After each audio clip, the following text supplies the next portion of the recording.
Hola a todos, ¿cómo están? Muchísimas gracias por invitarme a este evento increíble. Yo soy Juana Ramírez y me encanta la oportunidad para poder platicar de cuáles son los líderes que necesitamos en esta nueva realidad. Antes, seguramente ya les contaron, pero ahorita déjenme contarles que soy empresaria del sector salud. Creo que el sector que a fuerza se puso de moda, ya vamos a platicar por qué. Soy desde hace 11 años la directora general de Grupo Soin, una empresa increíble que se dedica a atender pacientes que tienen enfermedades crónico-degenerativas complejas como el cáncer, como la esclerosis múltiple, como la artritis reumatoide.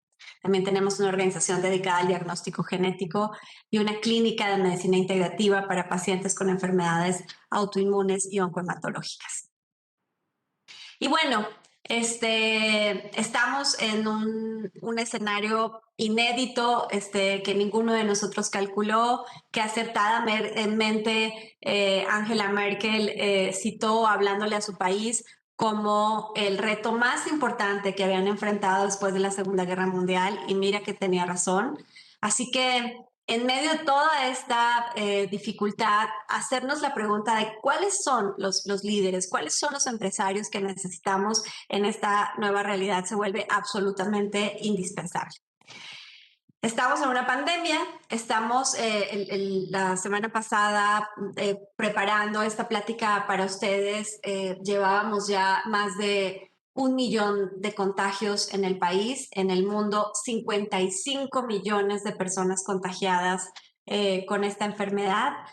En el mundo, más de 1.340.000 muertes. En el país ya rebasamos las 100.000 muertes. Y todo esto ha sucedido en menos de un año. Y por supuesto que también sabemos como líderes, como empresarios, como ciudadanos hoy de los impactos que ha tenido la pandemia en la economía y que seguirá teniendo y que seguramente resentiremos de una forma mucho más intensa en el próximo 2021. Entonces, es absolutamente indispensable preguntarse ¿y qué es lo que tengo que hacer y cuál es el tipo de líder que tengo que ser? Cuando estamos enfrentando una crisis como la que tenemos hoy, una etapa muy común, un mecanismo primario de defensa emocional es la negación. Y todos hemos pasado por allí o pasamos por allí y de manera angustiante, muchos ciudadanos en el mundo aún están en negación y son estas personas que los escuchamos decir, no, pero la COVID es un invento, no existe, es una estrategia, ¿no? Todas estas teorías conspiracionales. Y en realidad se trata de personas que están en un mecanismo psicológico de negación, de defensa. El asunto es que tenemos que salir de ahí porque en efecto estamos viviendo una crisis. Y cuando uno entra a estudiar psicología y le explican qué es el estrés, la definición primaria, la definición básica del estrés es justamente cuando una persona se enfrenta a una situación nueva, a una situación en la que no necesariamente tiene todas las herramientas. Y entonces, entre mayor incontrolabilidad tiene esa situación y entre mayor imprevisibilidad tiene esa situación, mayor es el nivel de estrés. Es decir, cuando estamos frente a una situación que no podemos controlar y que no podemos predecir, no podemos calcular qué es lo que va a pasar, entonces tenemos muchos más altos niveles de estrés. Y esa angustia, ese estrés, además va acompañado de cambios como el home office, por ejemplo, que son cosas que llegaron para quedarse. Les aseguro que además de eso, el uso de cubrebocas y ciertas medidas de prevención también llegaron para quedarse. Entonces, pues tenemos de dos, tenemos o la opción de seguir en esta negación y de pensar que ya en un par de meses, que ya en 6, que ya como nos vamos dando como plazos, las cosas van a regresar a lo que creo que incorrectamente llamábamos normalidad, o empezar a pensar hacia adelante cuál es el mundo que tenemos que construir y por supuesto el país que tenemos que construir a partir de esta experiencia. Y por supuesto que tampoco ayuda esta palabrita, la infodemia, que es un término acuñado por la Organización Mundial de la Salud, para hablar de todo esto que nos ataca a diario a través de los medios de comunicación, a través de las redes sociales, a través de nuestro teléfono, al que llegan constantemente noticias acerca de la pandemia. Y no tenemos la mayoría de los ciudadanos las herramientas suficientes para conceptuales para identificar qué es real y qué no y qué es fake news, pero lo que sí les puedo asegurar es que esa infodemia incrementa aún más nuestros niveles de estrés, nuestros niveles de ansiedad y por supuesto pone en riesgo la salud de las personas de la misma forma que lo pone la pandemia. Entonces, en esto de vivir las fases, como lo van a ver en la pantalla, vamos pasando por diferentes momentos de afrontamiento de la crisis. Y uno es el desorden. ¿Ustedes se acuerdan a finales de marzo, abril, cuando decíamos, no, pero espérate, ¿cómo? Y entonces, ¿ahora qué va a pasar? ¿Y cómo voy a trabajar? Y entonces hay algo que vino a desordenar tu vida. Y ahí entramos en negación y decimos, bueno, pero va a ser un momentito, pero luego todo va a pasar, etcétera. Y cuando ya vemos que esto no es un momentito, entonces pasamos por una fase que se llama intrusión. Nos sentimos invadidos por esto que no elegimos y entonces hay un montón de molestias y reacciones. Lo importante es poder caminar hacia la reestructuración. ¿Qué es la reestructuración? La reestructuración es ese ejercicio psicológico en donde decimos, ok, esto es lo que hay, esta es la nueva realidad y entonces, ¿cómo me voy a redefinir y cómo me voy a adaptar a esa nueva realidad que se pone enfrente? Y ojo, porque entonces la crisis no termina cuando la situación externa termina. O sea, la crisis no termina cuando la vacuna llegue. La crisis no termina cuando tengamos la noticia de un tratamiento contundente para atender SARS-CoV-2. No, la crisis termina cuando yo me reestructuro. La crisis termina cuando yo me adapto, cuando yo digo, ok, con este escenario en el que estoy viviendo hoy, ¿qué tengo que hacer? ¿Cómo me tengo que redefinir? ¿Cómo me tengo que mover en mi vida personal, en mi vida profesional, en mi vida empresarial? ¿Qué es lo que tengo que hacer? Ahí termina la crisis. Así que aquí hay una extraordinaria noticia y es yo decido cuándo termina esta crisis que yo estoy viviendo. El asunto es que tampoco ayuda, que también estamos en un proceso de duelo, ¿no? Y no solamente el tristísimo duelo derivado de la pérdida de vidas humanas. O sea, hoy que contemos por cientos los fallecimientos es dolorosísimo y que en el mundo ya contemos más de 1.300.000, como les decía, de muertes a causa de COVID-19 es dolorosísimo. Y entonces ese proceso de duelo que también empieza con negación y que va pasando por ira y entonces vamos negociando y nos deprimimos, ¿no? Díganme quién de ustedes puede levantar la mano y decir, yo durante estos meses de pandemia he estado perfecto, tranquilo, contento, no pasa nada, no me ha alterado las emociones. Claro que las ha alterado. Claro que hay días que nos sentimos deprimidos, angustiados,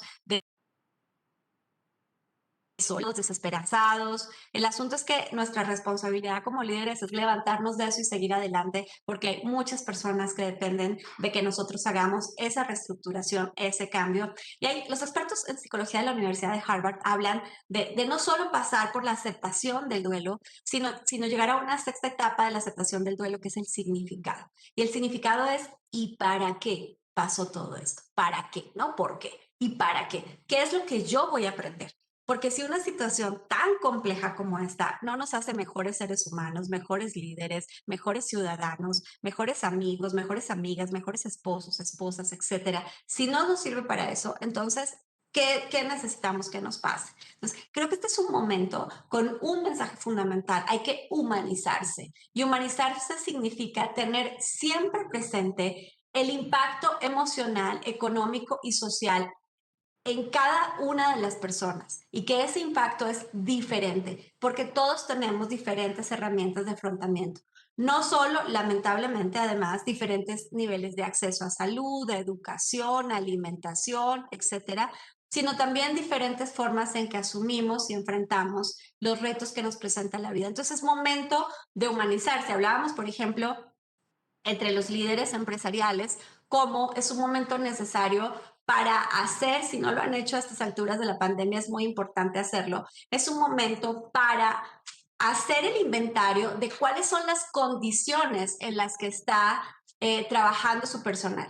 En una investigación hecha por una gran organización, presentábamos que el 83% de los trabajadores en América Latina no trabajan en condiciones adecuadas en sus hogares. Es decir, no nos imaginemos el home office para más del 80% en un estudio, con un escritorio aislado del resto de la familia, con la luz correcta, con la conexión de internet correcta. No. Los trabajadores en América Latina y México no es la excepción, están trabajando en el comedor de su casa, en la barra de la cocina, encima de la cama, en la sala con la computadora encima de las piernas, pero además están en home office, la esposa, el esposo, los niños están en homeschool y no había computadoras suficientes para todos en casa, o sea, para más del 60% de la población en América Latina no existe una computadora personal en casa. En fin, o sea, hay muchísimas condiciones que son absolutamente distintas y que hacen aún más complicado esto que estamos viviendo. Y entonces humanizarse y tener esa conciencia de cuáles son las condiciones en las que cada uno está enfrentando y cómo le impactan esta experiencia es vital. Así que, ok, el mundo cambió. Eso es lo que tendríamos que ponernos en nuestra cabeza. No es un tema temporal. El mundo cambió. Y así como el mundo cambió y el que conocíamos ya no será el mismo, las empresas también tampoco serán las mismas, jamás serán las mismas. Entonces necesitamos nuevos empresarios para una nueva realidad en donde necesitamos nuevas empresas. Yo sé que han escuchado hasta el cansancio la frasecita esta del cambio siempre es una oportunidad. Y parece frase de cajón y ahora decimos sí, ok, el cambio solo es una oportunidad de qué, si además es un cambio doloroso, difícil, en el que se pone en riesgo nuestra propia vida. Así que, ¿cómo identificar oportunidades en medio de una situación tan compleja? Pues a ver, el asunto es que tenemos que seguir adelante, la vida tiene que continuar y también hemos demostrado hasta el cansancio que somos seres sociales y los que creían que no, yo creo que ya se dieron cuenta que el aislamiento prolongado es improbable en los seres humanos, que necesitamos estar en contacto, que nos hacen falta nuestros seres queridos y cómo nos ha enseñado esta pandemia a valorar las cosas que antes creíamos que siempre estaban ahí y que no importaba. Entonces, si tenemos que volver a abrir y si tenemos que seguir adelante, ¿qué es lo que tenemos que hacer? Y por eso agradezco mucho este espacio, porque creo que el primer y más contundente mensaje es que la pandemia debería invitarnos a ser por fin líderes congruentes en empresas congruentes. Es decir, esto de tener una cara hacia afuera y una cara hacia adentro, esto de tener hermosos lobbies en sus organizaciones en donde proclaman una misión, una visión, unos valores, pero cuando la gente pasa del lobby a la oficina, a la empresa, entonces allí se viven otros valores, otra estructura, otras estrategias. Eso creo que tenemos que mandarlo al pasado para siempre, que se quede allá en esa vida que dice que le decíamos normalidad porque nos acostumbramos a tener líderes incongruentes que tenían un discurso hacia afuera, pero que sus prácticas personales, sus prácticas de negocio distaban mucho de ese discurso. Así que hoy es el momento de los líderes congruentes, de gente que basa su discurso en hechos, de gente que dice y hace las cosas en las que verdaderamente cree y de equipos que acompañan a esos líderes porque los admiran, porque los respetan y porque les creen, porque en la evidencia diaria de su trabajo encuentran absoluta congruencia con los discursos. La pregunta fantástica hoy, en medio de esta fragilidad humana en la que estamos, es, oigan, ¿y qué tan buenas personas podemos lograr ser? ¿Qué tan buenos ciudadanos podemos lograr ser? ¿Qué tan solidarios podemos lograr ser? Y finalmente, ¿qué tan buenos líderes podemos lograr ser? Y para eso me atreví a sugerirles al menos 10 elementos que nos pueden ayudar a ser los líderes que necesita esta nueva realidad. Y el primero de ellos es que creo que este es un momento para conectar el talento, su capacidad para definir, para desarrollar estrategias, para hacer conexiones, para hacer negocios, para administrar. Ok, buenísimo, ese talento lo necesitamos, pero ahora necesitamos también que ese talento esté conectado con los valores, que ese talento, que esa capacidad esté conectada con la honestidad, con el respeto, con la transparencia, con la honorabilidad. Creo que es un momento fundamental para demostrar esta congruencia de la que hablaba hace un segundo a través de lo que hacemos. Dos, creo que es un momento fundamental para sentir que los seres humanos vinimos al mundo a honrar esta vida y por tanto a dejar huella en el otro, a trascender, a que cada persona que tenga contacto con ustedes en el día a día, sea un colaborador, sea un cliente, sea un proveedor, sea parte de su familia, sea el señor que les hizo el favor de abrir la puerta, quien sea, dejen huella. Dejemos que los demás tengan una experiencia memorable porque entraron en contacto con cualquiera de nosotros. 3. Es muy importante trabajar por un propósito superior. Y el propósito superior es justo eso, algo que te rebasa, algo que transforma, que toca otras vidas, que genera bienestar en las comunidades en las que ustedes participan. Porque cuando uno de verdad tiene un propósito superior que lo conecta, entonces las dificultades, las angustias, los dolores son menores comparados con ese propósito superior de transformación social que tenemos. Urgen líderes transformadores, urgen líderes con propósito, que no solamente destinen su capacidad, su talento, su energía a generar riqueza, que está muy bien, también la necesitamos. Necesitamos riqueza, generación de empleo, innovación, por supuesto, pero también necesitamos líderes conectados con un propósito superior de responsabilidad con los demás. Cuarto, la innovación. Ojo, la innovación no es un asunto generacional. Ni son más innovadores los jóvenes, y sé que me están escuchando también muchos estudiantes universitarios, ni son menos innovadores los de otras generaciones. La innovación en realidad es una actitud, son ganas de hacer las cosas mejor. Es primero pasar por la humildad de reconocer que aunque lo esté haciendo increíble, seguramente hay una mejor forma de hacerlo y además seguramente hay quien lo hace mejor que yo. Y cuando uno tiene esa humildad, entonces la innovación se convierte en una actitud, en la actitud de buscar, en la actitud de mejorar, en la actitud de retarse permanentemente para pensar cómo los procesos de mi organización, mis productos, mis servicios, la manera en que los comunico, siempre puede ser mejor. 5. Y en ese mismo proceso de innovación, hoy es impensable no pensar en la tecnología para permear todos los procesos de la organización. Necesitamos pensar en negocios digitales. Y negocios digitales no solamente para comunicarnos o para promocionar o para tener una experiencia postventa con nuestros clientes, sino para pensar en todas las partes del proceso de negocio donde si introduzco tecnología puedo ser más competitivo y puedo ser más productivo. Ojo, hoy la tecnología ya no es un lujo de grandes empresas. La tecnología está al alcance de todos. Hay un montón de aplicaciones, herramientas, redes sociales, etcétera, que están puestas gratuitamente para que todos en los niveles de las capacidades y de las posibilidades de sus organizaciones involucren tecnología. Necesitamos un México más competitivo. Mire, les voy a dar algunos datos de esto. El 99% de las unidades productivas del país, dicho de otra manera, el 99.2% de las empresas en México son micro, pequeñas y medianas empresas. Sí, el 99.2%. Y esas micro, pequeñas y medianas empresas generan el 70% de de los empleos del país. Esos no los generan las grandes empresas, los generamos los micro, pequeños y medianos empresarios. Pero esas micro, pequeñas y medianas empresas generan solamente un poco menos del 40% del Producto Interno Bruto anual. Es decir, somos menos productivas que las empresas más grandes y esas empresas más grandes generan muchos menos empleos. Así que necesitamos introducir tecnología, necesitamos introducir innovación, tomárnoslo como una actitud para que podamos hacer de las micro, pequeñas y medianas empresas empresas mucho más competitivas y más productivas para esos emprendedores que las fundaron, para sus colaboradores, pero por supuesto para el país. 6. Creo que esta es indiscutible. Hay que priorizar la salud.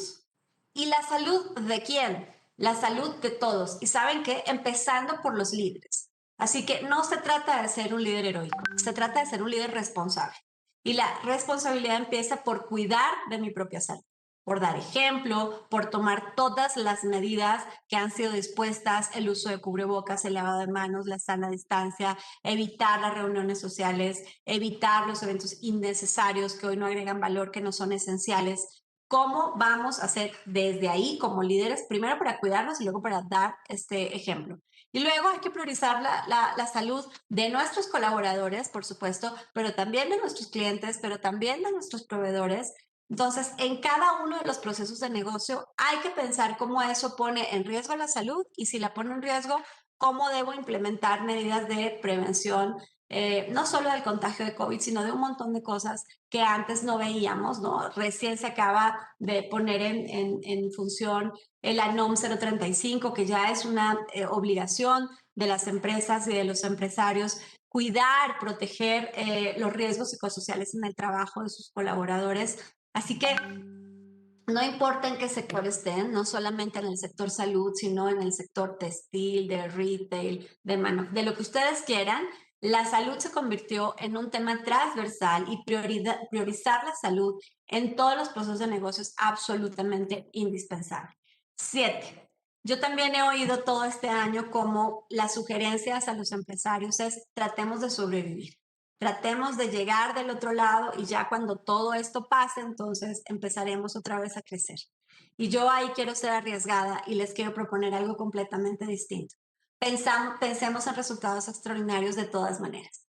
Lancemos nuestra mirada, nuestros objetivos, nuestra pasión, nuestras ganas en resultados extraordinarios. Estamos ya casi terminando el 2020 y se asoma un 2021 con muchísima incertidumbre, con más preguntas que respuestas, pero de todas maneras tenemos que hacer un plan, de todas maneras tenemos que hacer un presupuesto. Apúntenle a resultados extraordinarios. Porque como diría el profesor Carlos Llano, si ustedes le apuntan, es mejor apuntarle a resultados de excelencia y no conseguirlos que apuntarle a resultados de mediocridad y lograrlo.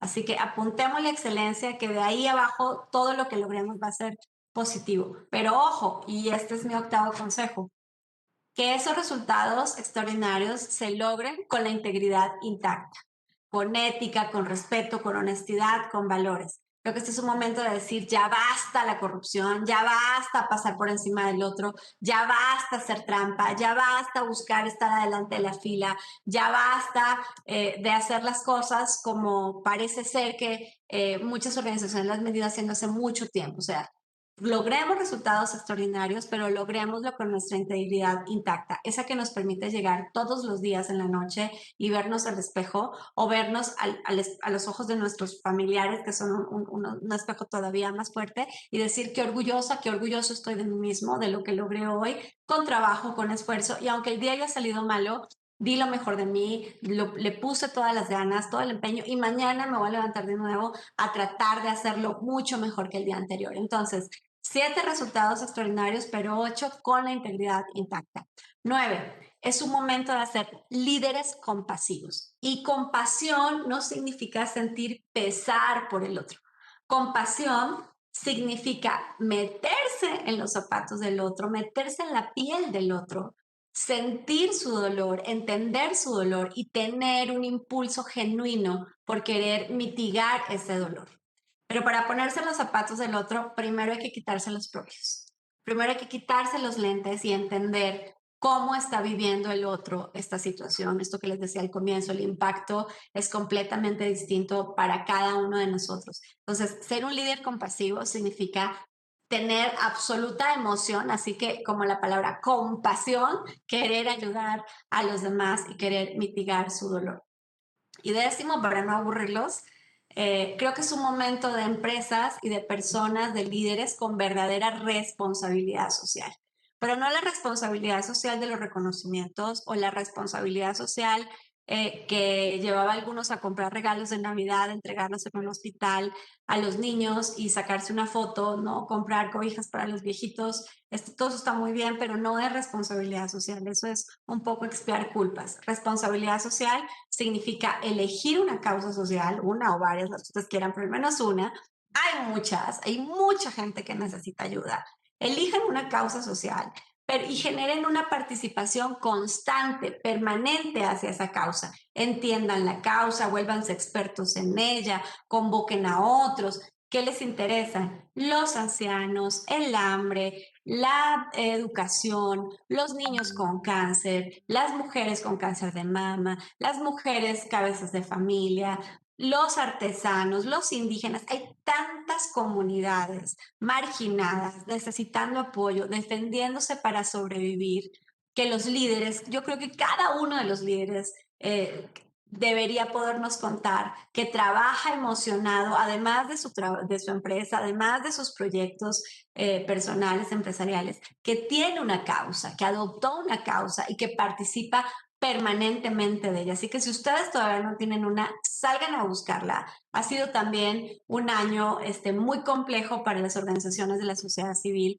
tratando de sobrevivir, tratando de seguir ayudando, tratando de seguir compensando las necesidades en donde la infraestructura gubernamental no llega y todavía son muchas, ustedes lo saben, las necesidades que tienen nuestros compatriotas mexicanos. Así que elijan la que quieran, pero elijan una causa y como líderes comprométanse con esa causa. ¿Y saben por qué? Porque la vida siempre vale la pena.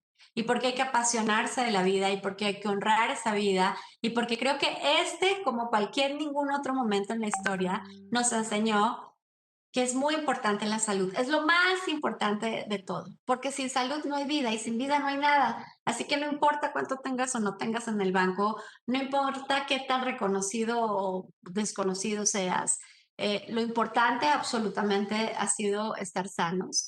Y las enfermedades cada día son más democráticas y les dan a todos, a altos y bajitos y ricos y pobres y morenitos y blanquitos y nos dan a todos por igual, y en algunos casos, incluso con todos los recursos posibles, no podemos librar una enfermedad cuando amenaza nuestra propia vida. Así que amemos la vida, agradezcamos lo que sí tenemos, veamos las cosas que sí podemos hacer, en las que sí nos podemos enfocar y vamos para adelante, que la buena noticia también es que las crisis también terminan.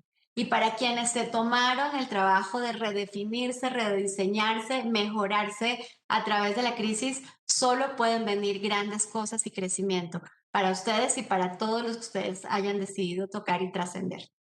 Muchísimas gracias por invitarme a compartir con ustedes estas ideas. Los abrazo y espero que se estén cuidando y que estén usando cubrebocas siempre. Muchísimas gracias.